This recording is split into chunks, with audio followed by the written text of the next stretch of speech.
Last में क्या word था बताएंगे आप कोई? मरने वाला व्यक्ति कहा जाएगा। नहीं, लास्ट इस गाने में क्या वर्ड था? ठिकाना। ठिकाना। स्वर्ग में तू ढूंढ ले ठिकाना। क्यों बोलना हो तुमने? स्वर्ग में क्यों ठिकाना ढूंढ ले?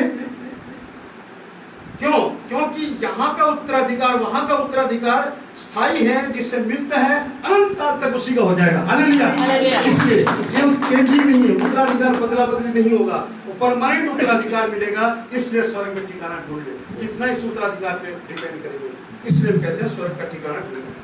तो जैसे संसार की पैतृक संपत्ति के उत्तराधिकार को पाने के लिए संतान होना जरूरी है, वैसे स्वर्ग की वसीयत उसी के नाम होगी जो परमेश्वर की संतान होगा। हम तो यहाँ भक्त बने घूम रहे हैं, हमको तो पता नहीं, लोगों ने भक्त बना दिया, भक्त बना के कहाँ कहाँ घूम रहे, दर दर घूम रहे हैं। संतान नहीं बनेंगे तो स्वर्ग नहीं मिलेगा।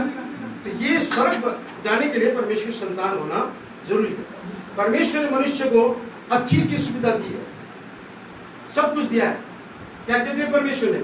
हवा, पानी, प्रकृति, धरती जीने के लिए, लेकिन उत्तराधिकार केवल संतानों को देगा। हालेलुया। उत्तराधिकार सबको नहीं मिलेगा, वसीयत इसलिए बनाई जा रही है। तो संतान कौन है? हम तो भक्त बने हुए, किसी ने मालिक बना दिया, मालिक के बंदे बन गए। संतान तो है नहीं कहीं पर।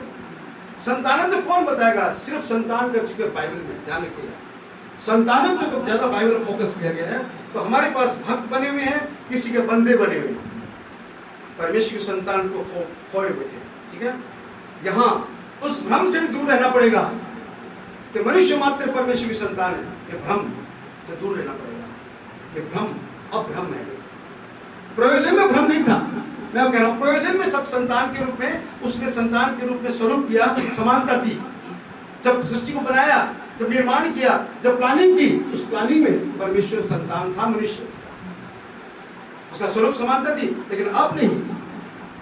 अब आपको इस बात से मैं आपको एक बात कहूंगा कि यहाँ पर धरती पे परमेश्वर के दो ही संतान उजागर है, दो ही संतान हुए, सिर्फ दो। एक आदम पाप करने से पहले तक, दूसरा कौन? दो ही संतान हुए हैं। आदम जिसे धरती पर स्थापित किया गया, और यीशु मसीह जिसे धरती पर भेजा गया। हालेलुया।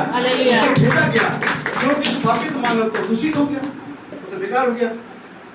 आप कहेंगे आदम कैसे संतान है? आदम को तो लोग नबी बताते हैं, क्या क्या बताते हैं। बाइबल कहती है आदम संतान का। वचन पढ़ेंगे लूका 3:38 में, देखिए।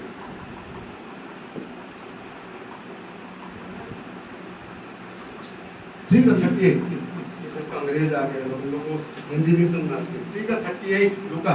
और वो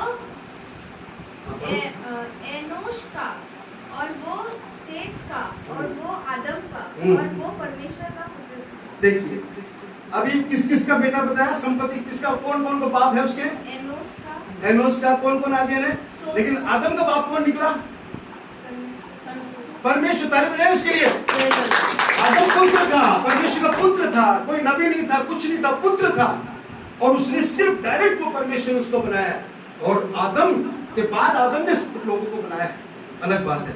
तो इसलिए आदम भी परमेश्वर का पुत्र था, और उसके बाद में यीशु मसीह जो उसका पुत्र बना। आदम केवल प्रयोजन तक हुआ पुत्र था।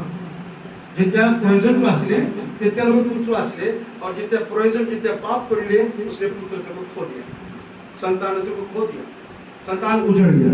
ठीक है, पाप करने से पहले तक आदम परमेश्वर का पुत्र था, उसके पास विरासत थी, परमेश्वर की विरासत थी, परमेश्वर की संगति थी, परमेश्वर की उपस्थिति थी। और क्या था? ईडन गार्डन में सब कुछ सुविधाजनक फैसिलिटी थी, इटर्नल लाइफ सब कुछ था।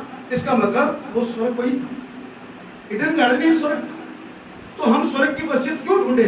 प्रयोजन में स्वर्ग था, लेकिन अब वो स्वर्ग नहीं हुआ, अब उजड़ गया। संतान तो खत्म हुआ, स्वर्ग भी उजड़ गया। इसलिए अब हमको वो स्वर्ग में चाहिए। तो स्वर्ग में क्या है? अब आपको बताऊं, आदम की वाटिका में स्वर्ग था, और अब मैं कहता हूं कि स्वर्ग में जाना है। दोनों में फर्क क्या है? स्वर्ग में क्या चीज है, खास चीज क्या है जो हम कह सकते हैं आदम की वाटिका में स्वर्ग था? क्या है स्वर्ग? परिभाषा बताएंगे? जीवन का बीज। इमोर्टैलिटी। अमरत्व है, अमरत्व है, स्वर्ग में अमरत्व है। जब आदम पाप नहीं किया था तब उसके पास भी अमरत्व था, क्योंकि जीवन का वृक्ष भी वहीं पर था।